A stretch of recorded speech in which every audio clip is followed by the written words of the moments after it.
মিশমি তাকিন দার্জিলিং জুতে সংরক্ষিত আর এক rare species. এও এক ছাগ হরিণ প্রজাতির প্রাণী বিশেষ। ভুটানের জাতীয় পশু হিসেবে তাকিনের নাম তো আমরা সবাই জানি। মিশমি তাকিনও সেই তাকিনেরই এক প্রজাতি।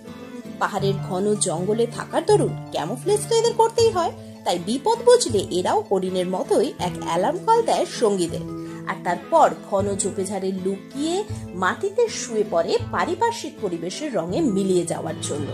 তবে এই তাকিন প্রজাতির সব থেকে আকর্ষণীয় স্বভাব হলো পুরুষ তাকিনের স্ত্রী তাকিনের ওপর অধিকার ও কর্তৃত্ব স্থাপনের পদ্ধতি। স্ত্রী তাকিনকে লাভ করার জন্য পুরুষ তাকিন প্রেম নিবেদনে নয়, নামে লড়াইয়ের ময়দানে, তাও আবার স্ত্রী তাকিনের সাথেই। আর এই লড়াইয়ে পুরুষ ও স্ত্রী উভয়েরই নিজ নিজ ক্ষমতা ও কর্তৃত্ব প্রদর্শনের মাধ্যম হলো দৈহিক শক্তি ও এদের প্রস্রাবের উগ্র গন্ধ।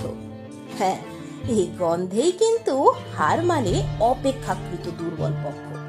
তবে আর কি, এমন অদ্ভুত একটা ফ্যাক্ট জানার পর কবি সুকুমার রায়ের ভাষায় তো বলতেই হয়, গন্ধ তো নয় মন্দ।